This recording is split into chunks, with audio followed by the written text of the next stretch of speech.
ശുദ്ധ പരമദിവ്യകാരുണ്യത്തിന് നേരവും ആരാധനയും സ്തുതിയും പുകഴ്ചയും ഉണ്ടായിരിക്കട്ടെ. പരിശുദ്ധ പരമദിവ്യകാരുണ്യത്തിന് നേരവും ആരാധനയും സ്തുതിയും പുകഴ്ചയും ഉണ്ടായിരിക്കട്ടെ. പരിശുദ്ധ പരമദിവ്യകാരുണ്യത്തിന് നേരവും ആരാധനയും സ്തുതിയും പുകഴ്ചയും ഉണ്ടായിരിക്കട്ടെ. നമുക്ക് കൃപാസനം പ്രത്യക്ഷീകരണ മധ്യസ്ഥ പ്രാർത്ഥന വിശ്വാസത്തോടെ ഏറ്റുചൊല്ലാം.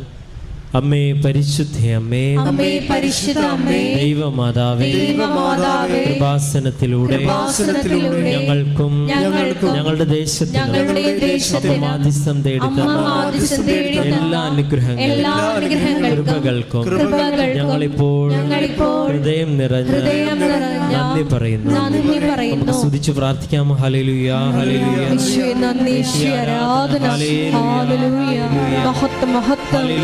ദേവപിതാവേ ആരാധന, ദേവപിതാവേ മഹത്വം. ഹല്ലേലൂയ, ഈശോയെ നന്ദി. പരിശുദ്ധ അമ്മേ, അമ്മേ പരിശുദ്ധ അമ്മേ, ദൈവമാതാവേ, 2024 ഡിസംബർ 7-ാം തീയതി ഉച്ച കഴിഞ്ഞ് 2:30 കൃപാസനത്തിൽ സംഭവിച്ച അമ്മയുടെ പ്രത്യക്ഷപ്പെടലിനെ തിരുസഭയ്ക്ക് സമർപ്പിച്ചിരിക്കുന്ന പഠനരേഖകളുടെ വസ്തുനിഷ്ഠവും ദൈവശാസ്ത്ര പ്രകാരമുള്ളതുമായ പഠനങ്ങൾ നടത്തി ആ പ്രത്യക്ഷപ്പെടലിലൂടെ പ്രകടമായ ദൈവമാതാവിന്റെ പ്രത്യേക കരുതലും സംരക്ഷണവും വെളിപ്പെടുത്തുന്ന പീഡിതരുടെ ആശ്വാസം പ്രവാചകന്മാരുടെ രാജ്ഞിയും വാഗ്ദാനത്തിന്റെ പേടകവും പ്രപഞ്ച പ്രകൃതിയുടെ മാതാവുമായ പരിശുദ്ധ അമ്മയുടെ ഭക്തി തിരുസഭയിൽ കൂടുതൽ പ്രചരിച്ച് ജീവിതത്തിന്റെ ദുരന്ത അവസ്ഥകളിൽ അകപ്പെട്ടു കഴിയുന്ന അനേകായിരം മക്കൾക്ക് ദൈവത്തിന്റെ സാന്നിധ്യവും സന്ധിപ്പും കൂടുതൽ അനുഭവിക്കുന്ന ആത്മീയ വിശുദ്ധിയും ദൈവശക്തിയും കൈവരിക്കുവാൻ ഞങ്ങളുടെ കുടുംബങ്ങളെ ഇടയാക്കണമേ. നമുക്ക് സ്തുതിച്ച് പ്രാർത്ഥിക്കാം. ഹല്ലേലൂയ, ഹല്ലേലൂയ, ആരാധന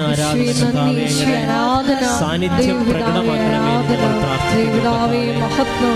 ഇന്നേ ദിവസം അങ്ങയുടെ പ്രത്യേക അഭിഷേകം നൽകണമേ എന്ന് ഞങ്ങൾ പ്രാർത്ഥിക്കുന്നു.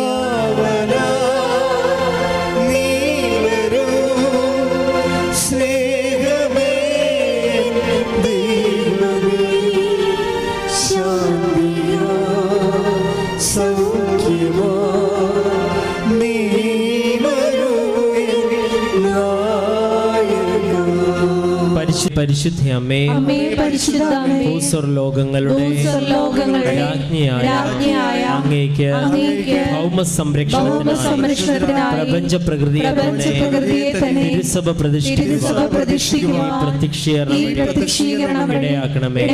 പരിശുദ്ധ അമ്മേ, ജപമാല മാതാവേ, സകല കൃപാസന പ്രാർത്ഥനകളോട് ചേർത്ത് ഞങ്ങളിപ്പോൾ പ്രാർത്ഥിക്കുന്നു. ഈ സമൂഹത്തിന്റെ പ്രത്യേക നിയോഗങ്ങൾ നമ്മുടെ നിയോഗങ്ങൾ ഇപ്പോൾ മൗനമായി സമർപ്പിച്ച് പ്രാർത്ഥിക്കാം.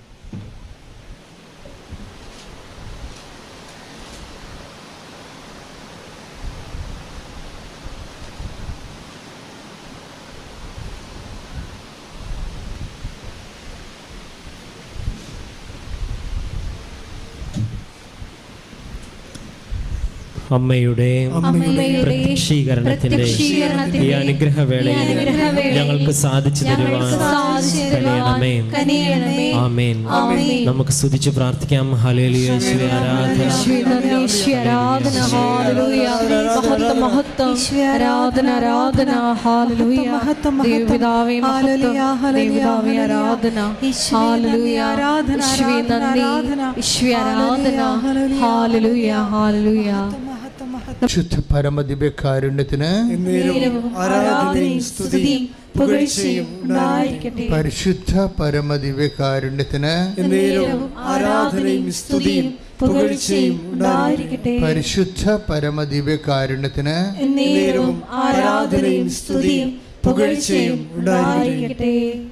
എൻ്റെ പ്രിയപ്പെട്ടവരെ, നമ്മൾ ദൈവവുമായിട്ട് ഒരു ഉടമ്പടി എടുത്താൽ, അല്ലെങ്കിൽ നമ്മൾ ഉടമ്പടി ദൈവമായ ഉടമ്പടിയിലായാൽ പിന്നെ നമ്മൾ മുഖ്യ പ്രാധാന്യം കൊടുക്കേണ്ടത് ഉടമ്പടി സ്ഥിരീകരിച്ച് കിട്ടാൻ വേണ്ടിയാണ്. നമ്മൾ ഉടമ്പടി എടുക്കുന്നതും സ്ഥിരീകരണവും രണ്ട് സബ്ജക്റ്റാണ്. ഉടമ്പടി എടുത്തു കഴിഞ്ഞാൽ നമ്മളെ സ്ഥിരീകരണത്തിന് വേണ്ടിയുള്ള കാര്യങ്ങൾ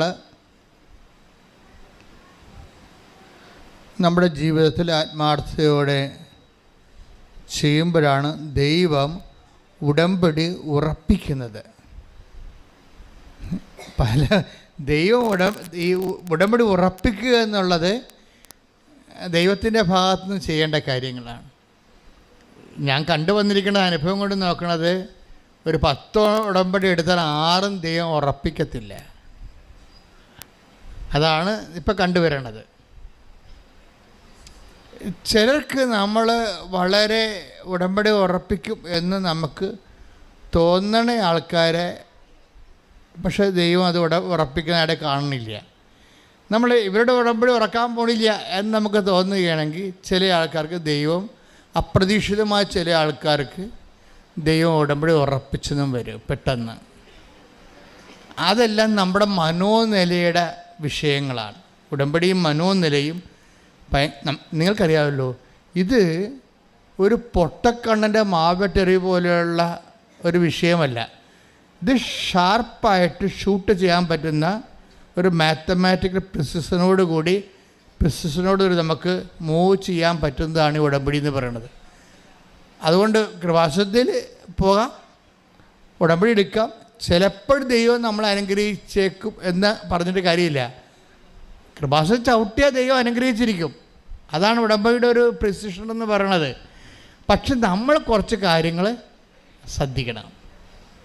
അവിടെയാണ് കുഴപ്പം പറയണത്, നമ്മൾക്കാണ് കുഴപ്പം പറയണത്. ഇപ്പം എന്താണ്, കഴിഞ്ഞ ദിവസങ്ങളിലേ ഒരു ചേച്ചി സാക്ഷ്യം പറഞ്ഞ്, അപ്പോൾ അവർക്ക് 5-6 കൊല്ലമായിട്ട് മക്കളില്ല.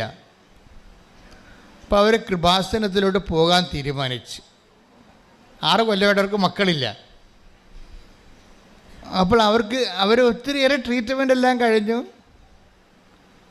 അവസാനം അവിടെ നിന്ന് ട്രീറ്റ്മെൻറ്റ് കൊണ്ട് അവർക്ക് പ്രയോജനമൊന്നും ഉണ്ടായില്ല. അപ്പോൾ അവർ കൃപാസനത്തിലോട്ട് പോകാൻ വേണ്ടി തീരുമാനിച്ചു കഴിഞ്ഞിട്ട് അവർക്ക് ദൈവമായിട്ടൊരു പേഴ്സണൽ ഇൻട്രാക്ഷൻ ഉള്ള ആളാണ്. ഇപ്പോഴത്തെ ഒരു കാലത്തിൻ്റെ പ്രത്യേകത, ഞങ്ങളുടെ അപ്പന്മാരൊക്കെ ജീവിക്കുന്ന കാലത്തിനേക്കാളും ദൈവം ഒരു ജനകീയമായ കമ്മ്യൂണിക്കേഷൻസ് വന്നിട്ടുണ്ട്. നമ്മളവർക്ക് ഈ കാലം കെട്ടകാലമാണെന്ന്. കെട്ടകാലമല്ല, നല്ല തെളിച്ചമുള്ള കാലമാണ്. എന്ന് വെച്ച് കഴിഞ്ഞാൽ ഓൾമോസ്റ്റ് എല്ലാവരുമായിട്ട് തന്നെ ദൈവത്തിന് പേഴ്സണൽ ബന്ധമുണ്ട്. എന്നിട്ട് അതിന് ഒരു പ്രയോറിറ്റി പാരമ്പര്യം ഒന്നുമില്ല. ഇപ്പം ഞങ്ങൾ വി ആർ ട്രഡീഷണൽ ക്രിസ്ത്യൻസ് എന്ന് പറഞ്ഞുകൊണ്ട് അതിൻ്റെ അത് പ്രത്യേകിച്ച് ആനുകൂല്യമൊന്നുമില്ല.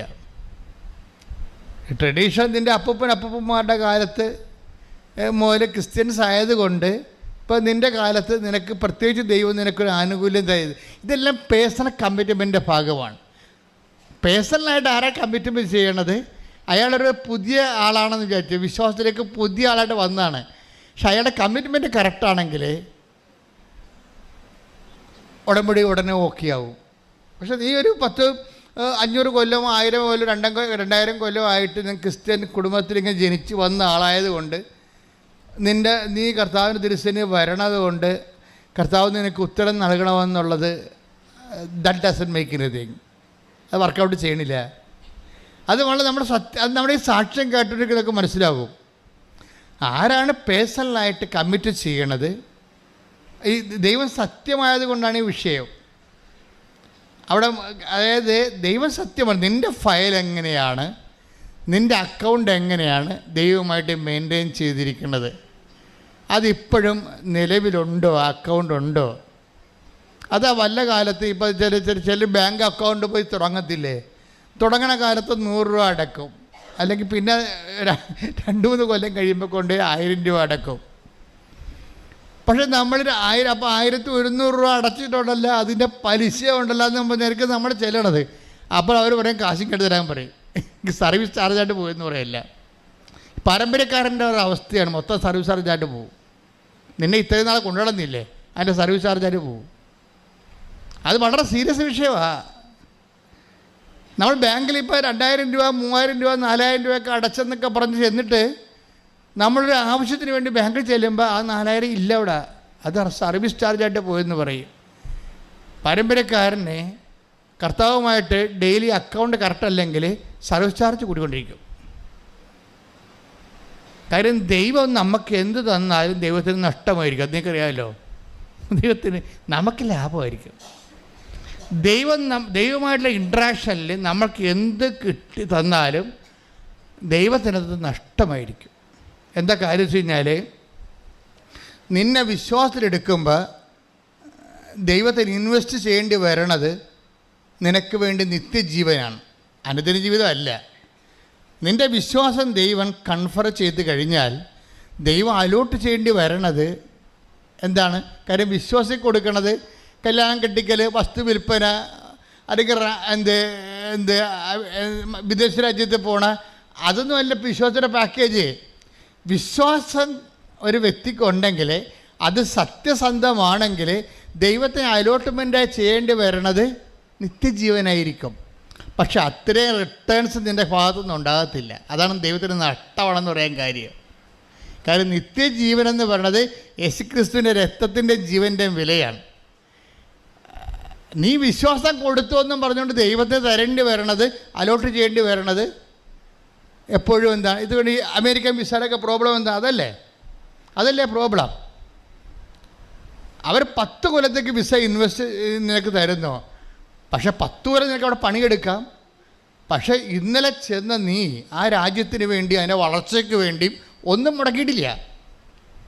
ഇനി മുടക്കുമെന്ന് പറഞ്ഞിരിക്കുകയാണ്, വിദ്യാഭ്യാസം കൊണ്ട് അവിടെ സർവീസ് ചെയ്യുമെന്ന് പറഞ്ഞിരിക്കുകയാണ്. ആ ഒരു ഇതിൽ നിനക്ക് വരുമ്പോൾ ആ രാജ്യത്തെ സംബന്ധിച്ചിടത്തോളം അത് നഷ്ടമാണ് ശരിക്കും. എന്ന് പറഞ്ഞ പോലെ തന്നെ നീ ദൈവരാജ്യത്തിലേക്ക് വരുമ്പോൾ, വിശ്വാസം കൊണ്ട് ദൈവരാജ്യത്തിലേക്ക് വരുമ്പോൾ നിനക്ക് ഇൻവെസ്റ്റ് ചെയ്യേണ്ടി വരണത് വിശ്വാസമാണ്. പക്ഷെ ദൈവത്തിന് അലോട്ട് ചെയ്യേണ്ടി വരണത് നിത്യജീവനാണ്. എന്താ കാര്യം? നിത്യജീവൻ പക്ഷേ ക്രിസ്തുവിൻ്റെ രക്തത്തിൻ്റെ വിലയാണ്, ജീവൻ്റെ വിലയാണ്. പാപത്തിൻ്റെ പരിഹാരം അവൻ ചെയ്തത് കാരണം നിൻ്റെ പരിഹാരമാണ് നിനക്ക് ലഭിക്കണത്. പരിഹാരം നിത്യജീവനിലേക്ക് നമുക്ക് യോഗ്യമാകാൻ കാരണം നിൻ്റെ പകരക്കാരനായ നിൻ്റെ പാപത്തിന് വേണ്ടി യേശുക്രിസ്തു ക്രൂശിക്കപ്പെടുകയും പാപപരിഹാരം പീഡാനുഭവങ്ങളുടെയും തിരുവണ്ണത്തിൻ്റെയും രൂപത്തിൽ അവൻ വഹിച്ചപ്പോഴാണ് അത് റിട്ടാലിയേറ്റ് ചെയ്തത്. റിട്ടാലിയേഷനാണ് വന്നിരിക്കുന്നത്. നിനക്ക് വേണ്ടി നീ സഹിക്കേണ്ടത് കർത്താവ് ഏറ്റെടുത്തു. നോൻപ് കാലം വാസ്തവത്തിൽ യേശുവിനെ എന്തുകൊണ്ടാണ് നമ്മൾ കുരിശിൻ്റെ വഴിയൊക്കെ നടത്തുമ്പോൾ നമ്മൾ മുട്ടയിൽ നിന്നും എഴുന്നേറ്റും ഒക്കെ എന്ത് നടന്നത്? കർത്താവിൻ്റെ പങ്കപ്പാടുകളുടെ മനസ്സായുള്ള ദൈവസ്നേഹത്തോടെയുള്ള യോജിപ്പാണ് നമ്മൾ കാണിക്കുന്നത്. ദൈവസ്നേഹത്തോടെയുള്ള യോജിപ്പ് നമ്മൾ കാണിക്കുകയാണ്, ഐക്യദാർഢ്യമാണ് ശരിക്കും. കർത്താവിൻ്റെ പീഡാനുഭവങ്ങളിലും പരിഹാരങ്ങളോടുമുള്ള ഒരു വിശ്വാസിയുടെ ഐക്യദാർഢ്യമാണ് ഈ കുരിശിൻ്റെ വഴി എന്ന് പറയുന്നത്. കുരിശിൻ്റെ വഴി പരിഹാര പ്രാർത്ഥന എന്ന് പറയുന്നത്. അത് കുരിശിൻ്റെ വഴി അനുഷ്ഠാന കർമ്മം പോലെ തന്നെയാണ്. നമുക്ക് കുരിശിൻ്റെ വഴിയായിട്ടാണ് നമുക്ക് നഷ്ടപ്പെടുന്നതെല്ലാം കുരിശിൻ്റെ വഴിയാണ്. നമുക്ക് ഈ ഉടമ്പടിയിൽ ഒത്തിരിയേറെ കുരിശിൻ്റെ വഴികളുണ്ട്. ഇപ്പോൾ ഒരു രോഗിയെ കാണാൻ പോകണം. അപ്പോൾ ഈ ദിവസങ്ങളിൽ പാർവതി എന്നും പറഞ്ഞൊരു മോളുടെ സാക്ഷ്യമുണ്ട്. അപ്പോൾ പാർവതി എന്ന് പറഞ്ഞ മോൾ ഉടമ്പടി എടുത്തിട്ട് ഒരു സിസ്റ്റർമാർ അന്തേവാസികളെ, പാവപ്പെട്ടവർ, ഈ അഭയമില്ലാത്ത ആൾക്കാരെ സന്ധിക്കുന്ന ഒരു സ്ഥലത്ത് പാർവതി പോകും. പാർവതി പോകുമ്പോൾ അവളുടെ കയ്യിൽ അവർക്ക് കൊടുക്കാനൊന്നുമില്ല. അപ്പോൾ സിസ്റ്ററിനോട് പറയും, സിസ്റ്ററെ ഞങ്ങൾ പാവപ്പെട്ടവരാണ്, ഞങ്ങൾക്കൊന്നും തരാനില്ല. അപ്പോൾ സിസ്റ്റർ പറയും, നീ എന്തിനാ തരണത്? നിനക്ക് കർത്താവ് തരും അമർത്തി കുലുക്കി. അക്കാലത്ത് നീ ഒരു ചായക്ക് കാശ് പേർക്ക് കൊടുത്താൽ മതി. സിസ്റ്റർ അവർക്കൊന്നും വല്ലതും ചോദിച്ചില്ല. അവർക്ക് കൊടുക്കാനുള്ളത് കൊണ്ട്, അതില്ലെന്നവർ പറഞ്ഞത് കൊണ്ട് സിസ്റ്റർ അങ്ങനെ തിരിച്ച് പറഞ്ഞു. എനിക്ക് ആ സിസ്റ്ററിൻ്റെ ഉത്തരം ഭയങ്കരമായിട്ട് ഇഷ്ടപ്പെട്ടു. അപ്പോഴ് പാർവതി അമ്മയോട് പറയും, അമ്മേ നമ്മൾക്കൊന്നും കൊടുക്കാനില്ലല്ലോ. അപ്പം പാർവതിയുടെ സ്വന്തം അമ്മ പറയും, നമ്മൾ കൊടുക്കും മകളെ എന്ന് പറയും. അതെന്താ കാര്യം? ഒരു പ്രത്യാശയാണ്. ഉടമ്പടി വെച്ചിട്ടുണ്ട് കർത്താവുമായിട്ട്. ഇന്നല്ലെങ്കിൽ നാളെ കർത്താവ് നമ്മുടെ ഉടമ്പടി ഉറപ്പിക്കും. അതാണ് അത് പാർവതിയോട് സ്വന്തം അമ്മ പറയണതാണ് എനിക്ക് എപ്പോഴും ഫീലായി വന്നിരുന്നത്. അതായത് നമ്മൾ കൊടുക്കും മോളെ എന്ന് പറയുമ്പോൾ എന്താണ്, ഇന്നല്ലെങ്കിൽ നാളെ നമ്മൾ ചെയ്ത ഉടമ്പടി കർത്താവ് ഉറപ്പിക്കും. അന്ന് നമുക്ക് സമ്പത്ത് കിട്ടും, അന്ന് നമ്മളവർക്ക് പങ്കുവെച്ച് കൊടുക്കും. പങ്കുവെപ്പ് എല്ലാം കുരിശിൻ്റെ വഴികളാണ്. അത് വെയിലത്ത് പോകണം അല്ലേ, ചിലപ്പോൾ മഴയത്ത് പോകണം അല്ലേ, ചിലപ്പോൾ നമ്മൾ ആഹരിക്കാനുള്ള കാര്യങ്ങൾ പോലും ചിലപ്പോൾ അവർക്ക് കൊടുക്കേണ്ടി വരും. ഇപ്പം കഴിഞ്ഞ ദിവസങ്ങളൊരു സാക്ഷ്യം ഉണ്ടായതുകൊണ്ട് ഞാൻ രോഗികൾക്ക് കൊടുത്ത് തീർന്നപ്പോൾ ഓഫീസിലേക്ക് പോണ വഴിക്ക് എൻ്റെ ഭക്ഷണം കൂടി അവർക്ക് കൊടുക്കേണ്ടി വരും. ആൾ കൂടിപ്പോയിന്ന് ആശുപത്രി ചെന്നപ്പോഴേ, ആശുപത്രി ഭക്ഷണം കൊടുക്കാൻ ചെന്നപ്പോഴേ ഗവൺമെൻറ് ഓഫീസറാണ്, കൊടുത്ത് വന്നപ്പോൾ പിന്നെ ആൾ വന്നപ്പോൾ അവരുടെ ഭക്ഷണം കൊടുത്തു. പിന്നെ ഞാൻ ചായക്കടയിൽ പോയി ചായയും കുടിച്ചിട്ട് പോയി. അത് കുരിശിൻ്റെ വഴിയാണ്. അതാണ് കുരിശിൻ്റെ വഴി എന്ന് പറയുന്നത്. കർത്താവിന് വേണ്ടി കൊടുത്ത് വന്നപ്പോൾ പിന്നെയുള്ള സ്വന്തം ഭക്ഷണമാണ്. അതും ആൾ കൂടിയ കാരണം അറിയാതെ കൊടുത്തു. പിന്നെ ആശുപത്രി പോയി ഓഫീസിൽ പോയി ജോലി ചെയ്യണ്ടേ, തലനേരം നിൽക്കണ്ടേ, അത് കാരണം പോയി ഒരു ചായ ഒരു കടിയും കുടിച്ചിട്ട് ഞാൻ പോയി എന്ന് പറയും. അതാണ് അത് കുരിശിൻ്റെ വഴിയാണ്. പക്ഷെ നിങ്ങൾ എന്ത് ചെയ്യണമെന്നല്ല പ്രശ്നം, നിങ്ങൾ എന്ത് മനോഭാവത്തോടെ ചെയ്യുന്നു അവിടെയാണ് ഉടമ്പടി ഉറക്കണത്. അത് സന്തോഷത്തോടെ ചെയ്യണം. സന്തോഷത്തോടെ ചെയ്യണതിന് എന്ത് വേണം? ദൈവത്തോട് സ്നേഹമുണ്ടാകണം. നമുക്ക് സ്നേഹമുള്ളവർക്ക് നമ്മൾ എന്ത് കൊടുത്താലും നമുക്ക് സന്തോഷമേ ഉണ്ടാകത്തുള്ളൂ, ഒരിക്കലും ദുഃഖം ഉണ്ടാകത്തില്ല അല്ലേ. നമുക്ക് സ്നേഹമുള്ളവർക്ക് നമ്മൾ എന്ത് കൊടുത്താലും, നമ്മൾ ഉപയോഗിക്കണത് തന്നെ കൊടുത്താലും നമുക്ക് ഉള്ളിൻ്റെ ഉള്ളിൽ പിന്നെയും കൊടുക്കണം എന്നുള്ള സന്തോഷമേ ഉണ്ടാകത്തുള്ളൂ. അതെന്താ കാര്യം? സ്നേഹമുള്ളത് കൊണ്ടാണ്. നമ്മൾ മോന്തം കയറ്റി മ്ലാനവചന കൊടുത്തു കഴിഞ്ഞാൽ അതിനകത്ത് സ്നേഹമില്ല. എന്തോ ഒരു കാര്യം നമ്മൾ ചട്ടപ്പടി ചെയ്തു തീർക്കുകയാണ്. ഇപ്പം സ്നേഹത്തോടെ കൊടുക്കുക. Take the word of God. ശ്രദ്ധിക്കട്ടെ. ഹല്ലേലൂയ ഹല്ലേലൂയ ഹല്ലേലൂയ ഹല്ലേലൂയ ഹല്ലേലൂയ യേശുവേ നന്ദി. ഹല്ലേലൂയ ഹല്ലേലൂയ. ക്രൂശിൽ കണ്ടു ഞാൻ സ്നേഹത്തെ ആഴമാർന്ന മഹാത്യാഗത്തെ. ക്രൂശിൽ കണ്ടു ഞാൻ സ്നേഹത്തെ ആഴമാർന്ന മഹാത്യാഗത്തെ. പകരം എന്തോ നൽകും ഞാനിനി, ഹൃദയം പൂർണ്ണമായി നൽകുന്നു നാഥന്. പകരം എന്തോ നൽകും ഞാനിനി, ഹൃദയം പൂർണ്ണമായി നൽകുന്നു നാഥന്. പരമദിവ്യകാരുണ്യത്തിന് നേരവും ആരാധനയും സ്തുതിയും പുകഴ്ചയും ഉണ്ടായിരിക്കട്ടെ. ദാനം ചെയ്യുന്നവൻ ഔദാര്യത്തോടെയും നേതൃത്വം നൽകുന്നവൻ തീക്ഷ്ണതയോടെയും കരുണ കാണിക്കുന്നവൻ പ്രസന്നതയോടെയും പ്രവർത്തിക്കട്ടെ. അതാണ് കരുണ കാണിക്കുന്നത്. എന്ത് ചെയ്യണം? മോന്തം കയറ്റിക്കൊണ്ട് കരുണ കാണിക്കരുതെന്ന്. അത് ഔട്ട് ഓഫ് ലവ് അല്ലെന്ന്. കൊടുക്കുന്നവൻ എന്ത് ചെയ്യണം? അത് പ്രസന്നവതിനകത്ത് വളരെ ഹാപ്പി ആയിരിക്കണമെന്ന്. ഈ നാടകക്കാരെ പോലെ സിനിമാക്കാരെ പോലെ ഹാപ്പി അഭിനയിച്ച് കൊടുക്കാൻ പറ്റത്തില്ല. അത് കാപട്യം എന്ന് പറയും. നമുക്ക് ഫീൽ ചെയ്യണം. ഇത് കൊടുക്കുമ്പോൾ നമുക്ക് സന്തോഷം തോന്നും. ഓ ഇനിയിപ്പോൾ അതും ചെയ്യണമല്ല, ഓ ഇനി 10 രൂപ കൊടുക്കണമല്ല, ഓ ഇനി ആശുപത്രിയിലും പോകണമല്ല. ഇങ്ങനെ കുറേ പെരിച്ചാഴികൾ ഉടമ്പടി എടുത്തിട്ടുണ്ട്. അതാണ് ഞാൻ പറഞ്ഞത് 10ൻ്റെ 6 ഉടമ്പടി ഉറപ്പിക്കുന്നില്ല. കാര്യം എന്താ പറയണത്? അവർ പറയും, ഓ ഇനി 10 രൂപ കൊടുക്കണമല്ലോ, ഇത് ഇവിടെ കൊടുക്കാനാണ്. ഓ ഇനി അതും ചെയ്യണ, ഇനി രോഗികൾക്ക് കൊടുക്കണ, ഓ ഇനി ആശുപത്രിയും പോകണം, ഇതിവിടെ പോകാനാ. ഇങ്ങനെയൊക്കെ അളിഞ്ഞ മോന്തമായിട്ട് ചെയ്യണ ചൊല്ലെ കുറേ പണ്ടാരങ്ങളുണ്ട്. ഇത് നിങ്ങൾ ഉടമ്പടി എടുക്കരുത്. വെറുതെ ആവശ്യമില്ലാതെ ഇവിടെ വന്ന് സ്ഥലം കളയരുത്. ഒന്നാമത്തെ സ്ഥലമില്ലാത്ത സ്ഥലമാണിത്. അത് സന്തോഷത്തോടെ ചെയ്യണം. എന്ന് വെച്ച് കഴിഞ്ഞാൽ എങ്ങനെ സന്തോഷം വരണത്? അത് നമുക്ക് ഈശോയോട് സ്നേഹം ഉണ്ടാകണം. ഇപ്പം ഞങ്ങളൊക്കെ പൗരോഹിത്യത്തിൻ്റെ 18-32 കൊല്ലമല്ലേ. എന്തൊരു സന്തോഷമാണ് ഞങ്ങളുടെ ഉള്ളിലേക്ക് ഉള്ളത്. ഒരു ജന്മം മുഴുവൻ കൊടുത്തിരിക്കുകയില്ലേ, ഒരു ജന്മം. എന്നാൽ ഇതിൻ്റെ പേരിൽ വല്ലതും ആനുകൂല്യം മേടിച്ചു. ഞാനൊക്കെ ഇന്നലെ 10,400 രൂപ പേരൊക്കെ ഉണ്ട്. എൻ്റെ നടുവൊക്കെ ഒടിഞ്ഞ് അവസാനം ആ കൊച്ചുകൊണ്ടെ കൊണ്ട് ഞാൻ തടകിക്കുന്നു രാത്രി. പക്ഷേ ഉള്ളിൻ്റെ ഉള്ളിൽ സന്തോഷമാണ്. എന്താ കാര്യം? കർത്താവിന് വേണ്ടി നമ്മുടെ ലൈഫ് കൊടുക്കാൻ കഴിഞ്ഞല്ലോ എന്നാണ്. ശുശ്രൂഷയ്ക്ക് ഉണ്ടാകുന്നത് സന്തോഷമായിരിക്കണം. അതാണ് കുരിശിൻ്റെ വഴി. ഈ കുരിശിൻ്റെ വഴി നടത്തിയപ്പോഴും സത്യം പറഞ്ഞ ഈശോയ്ക്ക് സന്തോഷമായിരുന്നു. ബൈബിളിൽ പറയേണ്ടത് നമ്മൾ പറയാം ഈശോയ്ക്ക് ഭയങ്കര ദുഃഖമായിരുന്നെന്ന് പറയാം. അല്ല, കർത്താവിന് പണ്ട് ഹി വാസ് സോ കണ്ടൻറ്റ്. അതായത് അവൻ്റെ രക്തത്തിൽ പിറക്കാൻ പോകുന്ന പുതിയ തലമുറയെ കണ്ടപ്പോൾ അവന് സംതൃപ്തി അടഞ്ഞെന്നാണ് ബൈബിളിൽ എഴുതിയിരിക്കുന്നത്. 53:10-11. പാപപരിഹാര ബലിയായി തന്നെ തന്നെ അർപ്പിക്കുമ്പോൾ അവൻ തൻ്റെ സന്തതി പരമ്പരയെ കാണുകയും ദീർഘായുസ് പ്രാപിക്കുകയും ചെയ്യും.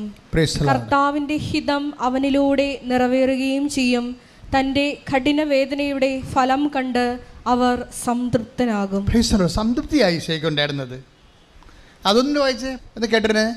കേൾക്കുമ്പോൾ തന്നെ അഭിഷേകം ഉണ്ടാവും. അവിടുന്നാണ് അവനെ ക്ലേശങ്ങൾക്ക് വിട്ടുകൊടുത്തത്. അവിടുന്നാണ് അവനെ ക്ലേശങ്ങൾക്ക് വിട്ടുകൊടുത്തത്. പാപപരിഹാര ബലിയായി തന്നെ തന്നെ അർപ്പിക്കുമ്പോൾ അവൻ തന്റെ സന്തതി പരമ്പരയെ കാണുകയും ദീർഘായുസ് പ്രാപിക്കുകയും ചെയ്യും. കർത്താവിന്റെ ഹിതം അവനിലൂടെ നിറവേറുകയും ചെയ്യും. തന്റെ കഠിനവേദനയുടെ ഫലം കണ്ട് അവർ സംതൃപ്തനാകും. അതായത് കഠിനവേദനയുടെ ഫലം ഈശോ തന്നെ മനക്കണ്ണാൽ കണ്ടുകൊണ്ട് ഈശോയ്ക്ക് ഭയങ്കര കണ്ടൻസ് ഉണ്ടാകണതാണ്, സംതൃപ്തി ഉണ്ടാവും. ഇതുപോലെ തന്നെയാണ് നിങ്ങളുടെ കഠിനവേദനയുടെ ഫലം നിങ്ങൾ നേരത്തെ കാണണം. മനസ്സിലായില്ലേ? കഠിനവേദനയുടെ ഫലം നിങ്ങൾ നേരത്തെ കാണണം.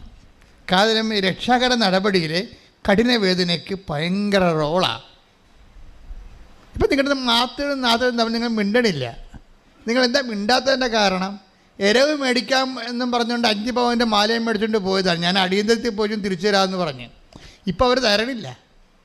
ഇപ്പം അവരോട് ചോദിക്കാൻ പറയുമ്പോൾ എനിക്ക് എൻ്റെ സ്ത്രീധനത്തിൽ വെട്ടിക്കുറച്ചേക്കാൻ പറയും. പോരെ, മനസ്സിലായില്ലേ? അവർ 5 പവൻ്റെ മാലയും മേടിച്ചുകൊണ്ട് പോയി. നല്ല സ്നേഹത്തിന് നല്ല എണ്ണമൊക്കെ ഇങ്ങനെ പറ്റിക്കൂടി വന്ന് സ്നേഹിച്ച് നമ്മുടെ അന്ന് തലം കിട്ടിയപ്പോൾ എരവ് മേടിച്ചത്. നമ്മളിങ്ങനെ ചോദിക്കാതിരിക്കും. അവർക്കൊരു കല്യാണത്തിൽ മകളുടെ കല്യാണത്തിൽ പോയതാണെന്ന്. പക്ഷേ ഇപ്പോഴവർ തരണില്ല, തിരിച്ചു തരാമെന്ന് തന്നില്ല. ഇപ്പം അത് ഞാനൊരു കണക്കിന് പണയം വെച്ച് താത്തുനെന്ന് പറഞ്ഞ്. അപ്പോൾ പിന്നെ എന്നാൽ പെട്ടെന്ന് എടുപ്പിച്ച് തരാമെന്ന് പറഞ്ഞു. ഇപ്പോൾ അവർ പണയം വെപ്പിച്ച് എടുത്തു തരണില്ല. അവരത് വിറ്റത്. അതെന്താ വീട്ടിരിക്കണം? അപ്പോൾ നമ്മളെ പറ്റിക്കുകയും ചെയ്ത് ചതിക്കുകയും ചെയ്ത് നമ്മുടെ സത്യസന്ധതയും ആത്മാർത്ഥതയും അവർ ശരിക്കും പറഞ്ഞാൽ മനുഷ്യത്വരഹിതമായി പെരുമാറുകയും ചെയ്ത്. അപ്പോൾ അത് നമ്മൾ ഇനി ഇങ്ങനെയുള്ള ഒരു അഴുക്ക് കെട്ട ആൾക്കാരോട് മിണ്ടണ്ടെന്ന് നമ്മൾ തീരുമാനിച്ചു. പക്ഷേ ഉടമ്പടി എടുത്തപ്പോൾ നമുക്ക് മിണ്ടേണ്ടി വരും. കാര്യം ഉടമ്പടി അങ്ങനെ വർക്കൗട്ട് ചെയ്യത്തില്ല. ഈ നാത്തൂരിങ്ങനെ മിണ്ടാൻ നിൽക്കത്തോളം കാലം ഉടമ്പടി വർക്കൗട്ട് ചെയ്യത്തില്ല. അവിടെ വൈരാഗ്യമല്ലേ നിൽക്കണത്, വെറുപ്പല്ലേ നിൽക്കണത്. അപ്പോൾ ഉടമ്പടി ഫ്രീസായി പോകും. അപ്പോൾ അതുകൊണ്ട് നമ്മൾ ചെന്ന് അവരോട് മിണ്ടും. അപ്പോൾ നമ്മളെന്ത് പറയും? മാലയും പോയി, പിന്നെ ഈ പണ്ടാരത്തിനോട് മിണ്ടുകയും ചെയ്യേണ്ടി വന്ന്. പിടിയിട്ടില്ലേ? നമ്മുടെ മാലയും പോയി, ഈ പണ്ടാരത്തിനോട് കഠിനവേദന നമ്മുടെ മനസ്സിലുണ്ടാവും. അപ്പോൾ നമ്മുടെ കഠിനവേദന നമ്മുടെ മനസ്സിലുണ്ടാകും. കാര്യം നമ്മളെ തോറ്റില്ലേ? നമ്മളെ വഞ്ചിച്ചപ്പോൾ നമ്മൾ തോറ്റു. നമ്മളോട് നമ്മുടെ സത്യസന്ധതയെ അവർ പട്ടിക്കാടത്തിന് വില കൊടുത്തില്ലല്ല, അവരെ വെച്ച് മുതലെടുത്തില്ലേ. അപ്പോൾ അതൊക്കെ വൈരാഗ്യം ഉണ്ടായി. അതുകൊണ്ട് നമ്മളവരോട് മിണ്ടുന്നില്ല. ഇപ്പം എന്നാ പറയണത്? ഉടമ്പടി എടുത്തപ്പോൾ കർത്താവുമായിട്ട് ഇൻട്രാക്ട് ചെയ്ത് നീ ഒരു എന്തുകൊണ്ടാണ് അവരോട് മിണ്ടേണ്ടി വരണത്? ഉടമ്പടി വൈരാഗ്യത്തിൽ വർക്കൗട്ട് ചെയ്യത്തില്ല. കാര്യം ദൈവമായ വ്യക്തിയുമായിട്ടാണ് നീ ഉടമ്പടി ചെയ്തിരിക്കുന്നത്. മനസ്സിലായില്ലേ? നീ ഒരു വിശ്വാസിയല്ല, നീ ഒരു പങ്കാളിയാണ്. സാധാരണ ആൾക്കാർ വിശ്വാസികളാണ്, പങ്കാളികളല്ല. ഉടമ്പടി എടുക്കുമ്പോൾ നീ ദൈവത്തിൻ്റെ പങ്കാളിയാണ്. അപ്പോൾ ദൈവത്തിൻ്റെ പങ്കാളി എന്ന് പറയുമ്പോൾ ഇപ്പോൾ നിൻ്റെ അപ്പൻ്റെ പങ്കാളിയാണെന്ന് വിചാരിച്ചോ നീ. അപ്പം അപ്പന് 4 മക്കളുണ്ടെങ്കിൽ 4 ഒരു ഭാഗത്തിന് മാത്രമേ അവകാശമുള്ളൂ നിനക്ക്. അപ്പന് ഭാര്യയുണ്ട് അല്ലേ? അപ്പൻ്റെ പെങ്ങന്മാർ കല്യാണം കഴിക്കാൻ വീട്ടിലുണ്ടെങ്കിൽ അവകാശം പടപടാന്ന് കുറഞ്ഞ് വരും. അപ്പം അപ്പനാണെന്ന് പറഞ്ഞ കാര്യമില്ല, അവകാശം കുറഞ്ഞ് വരും. പക്ഷെ ദൈവത്തിന് അങ്ങനെയില്ല. ദൈവത്തിന് നീ ഒറ്റ മകനുണ്ടെങ്കിലും ദൈവത്തിൻ്റെ ഫുൾ സ്വത്തിന് നീ അവകാശിയാണ്. മനസ്സിലായില്ലേ? ദൈവത്തിന് നീ ഒറ്റ മകളാണെങ്കിലും, അതാണ് ഈശോ പറഞ്ഞത് 99 ആടുണ്ട് അല്ലേ? 100 ആട് ഉണ്ടെങ്കിൽ ആ 100 ആടിനെ ഒരാട് മേയിച്ചോണ്ട് നടന്നപ്പോൾ മലയിടുക്കിലും മുൾപ്പടപ്പിലും പെട്ടുപോയി. ഇടയിൽ മറ്റു 99 ആട് മുമ്പോട്ട് പോയി. താഴ്വാരത്ത് ഇറങ്ങിയപ്പോൾ ഒരെണ്ണത്തെ കാണാനില്ല. ആ ഒരെണ്ണത്തെ കാണാനില്ല എന്ന് പറഞ്ഞ് പട്ടി കുരക്കണുണ്ട്. പട്ടിയല്ലേ ഇതിനെ കൊണ്ടു നടക്കണം അങ്ങോട്ടും ഇങ്ങോട്ടും. അപ്പോൾ ഒന്നിനെ കാണാനില്ലെങ്കിൽ പട്ടി സെൻസ് ചെയ്തിട്ട് കുരക്കണുണ്ട്. അപ്പോൾ ഇതിനെ ഇടയം നോക്കിയപ്പോൾ എന്തോ സംഭവിച്ചിട്ടുണ്ട്. പുലി പിടിച്ചോ ചെന്നായി പിടിച്ചോ ഇടയം. പക്ഷേ ഈ ഒരു ആടിന് വേണ്ടി തിരക്കിപ്പോവുകയാണ്. എന്താ ചെയ്തിരിക്കണം? 99 താഴ്വാരങ്ങൾ ഇട്ടിട്ട് ഒന്നിനെ തിരക്കി പോവുകയാണ്. അപ്പോൾ തിരക്കി പോകുമ്പോൾ തിരക്കി വേണ്ടി കണ്ട് കിട്ടുമ്പോഴാണ് ഇതിനെ അന്വേഷിക്കണത്. അല്ല പകുതിക്ക് അന്വേഷിച്ചിട്ട് എപ്പോൾ പോയി ചാകട്ടെ, നമുക്ക് എന്താ 99 ഉണ്ടല്ല. അതാണ് മനുഷ്യന്മാരുടെ സ്നേഹം. ദൈവത്തിൻ്റെ സ്നേഹം അങ്ങനെയില്ല. ഇത് ബൈബിൾ എന്താ പറയണത്? കണ്ട് കിട്ടുമ്പോഴും കുഞ്ഞേ എന്ന് പറഞ്ഞ് കരഞ്ഞുകൊണ്ട് ഈ ഇടയൻ 99 വില 1 കൊടുത്തെന്ന് പറഞ്ഞാൽ 1 വില 99 എന്ന് വെച്ചാൽ നിൻ്റെ വില ദൈവത്തിന് മൊത്തം മക്കൾക്ക് എന്ത് അവകാശമുണ്ട് അത്രയും അവകാശം നിനക്കുണ്ട്. നമ്മളിപ്പോൾ പ്രാർത്ഥിക്കാൻ പോകുന്ന ജീവിത തടസ്സങ്ങൾ, ജീവിത ദുരിതങ്ങൾ ഉടമ്പടി പ്രകാരം 10,000-കണക്കിന് സാക്ഷ്യങ്ങളാൽ ഇപ്പം തന്നെ സ്ഥിരീകരിക്കപ്പെട്ടിരിക്കുന്ന ജീവിതത്തിൽ അനുഭവിക്കുന്ന ഓരോ പ്രതിസന്ധികൾ, സാമ്പത്തിക പ്രതിസന്ധി, ജോലിയില്ലാത്ത അവസ്ഥകൾ, ജോലി നഷ്ടപ്പെട്ട അവസ്ഥകൾ, കേസിലായിപ്പോയവർ, കോടതിയിലായിപ്പോയവർ, ജയിലിലായിപ്പോയവർ, ലഹരി പദാർത്ഥങ്ങൾ അടിമപ്പെട്ടു പോയവർ, മാനസിക രോഗികൾ, തകർന്നുപോയ കുടുംബങ്ങൾ, അതുപോലെ തന്നെ കുടുംബ കേസുകൾ, കുടുംബ കോടതി കിടക്കുന്ന കേസുകൾ, വിദ്യാർത്ഥികളുടെ പഠനങ്ങൾ, പഠന തകർച്ചകൾ, പരീക്ഷ എഴുതുന്ന മക്കൾ, പരീക്ഷയ്ക്ക് വേണ്ടി ഒരുക്കിക്കൊണ്ടിരിക്കുന്ന മക്കൾ, ഭർത്താവും ഭാര്യയും തമ്മിൽ വഴക്കിട്ടിരിക്കുന്നവർ, മക്കൾ ഇല്ലാത്തവർ, പലതരത്തിലുള്ള കേസുകളിലും അതിർത്തി തർക്കങ്ങളിലും താമസിക്കുന്നവർ, പറമ്പില്ലാത്തവർ, വീടില്ലാത്തവർ, വഴിയില്ലാത്തവർ, ജീവിക്കാൻ അതുപോലെ തന്നെ തൊഴിലെടുക്കാനുള്ള വാഹനങ്ങളും സംവിധാനങ്ങളില്ലാത്തവർ, അങ്ങനെ പല വിഷയങ്ങൾക്ക് വേണ്ടി ഉദ്യമിച്ചു കൊടുക്കുന്ന ഓരോ സംരംഭങ്ങളും കർത്താവിന്റെ നാമത്തിൽ തടസ്സങ്ങൾ മാറാൻ വേണ്ടി ഇടിമുഴക്കം പോലെ ശ്രദ്ധിക്കട്ടെ. കർത്താവിന്റെ ഉന്നതമായ നാമത്തില് സഭയുടെ അധികാരത്തിൽ കുരിശിന്റെ അടയാളത്തിൽ ജീവിത ദുരിതങ്ങള്, ജീവിത തടസ്സങ്ങള് യേശു ക്രിസ്തുവിന്റെ നാമത്തിൽ മാറിപ്പോകട്ടെ. യേശുവേ